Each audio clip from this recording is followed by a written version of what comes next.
असं त्या ठिकाणी राजा दशरथ कौशल्या मातेला विचारतात. येरी म्हणे मी अवधार राव, अवघा राम मज माझी तव कैचा भ्रम, अवतारलो पुरुषोत्तम देव देवाचे श्रम फेडावया.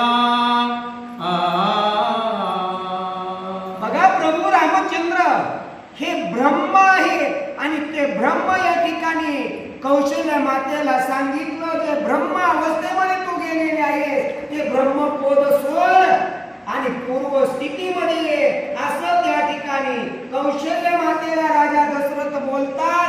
बोलल्याबरोबर पोटामध्ये कोण आहे? परब्रह्म रूप असणारे आत्माराम प्रभू रामचंद्र आणि ते स्वतः त्या ठिकाणी कौशल्या मातेच्या मुखातून परब्रह्म असणारे परब्रह्माचा अवतार त्या ठिकाणी राम स्वतः मातेच्या मुखातून काय बोलतात ऐका. ऐकोनी सखीचे राये, मने इशी झाले तरी काय, आपापल येते पाहे, सावधान होय प्रिय तू.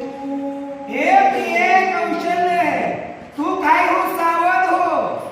तू काय कर, स्वतःला त्या ठिकाणी अगोदर बघावं लागतं आणि त्यावेळेस काय होतं, परिवर्तन होतं. मग तू काय कर, स्वतः निरीक्षण कर, म्हणजे ब्रह्म काय आहे आणि कौशल्या तू काय आहेस हे तुझ्या लक्षामध्ये येईल. मग तू काय कर, आता या ठिकाणी स्वतःलाच निरखून पाय. येण्यासारखी का करू लागलेली, तुला काय बाधा झाली की काय, असं त्या ठिकाणी राजा दशरथ कौशल्या मातेशी बोलतात. येरी म्हणे मी नव्हे स्त्री न पुरुष, नरवान नर नाराक्षस, ईशाचा जो निज ईश, परम पुरुष श्रीराम. कौशल्या मातेच्या मुखामधून त्या ठिकाणी शब्द निघू लागले. मी कोण बोलतोय? कौशल्या मातेच्या मुखातून शब्द निघतात पण ते राम बोलतात. मी परब्रह्म आहे, मी नारी नाही, मी पुरुष नाही, मी वानर नाही. मग आहे कोण?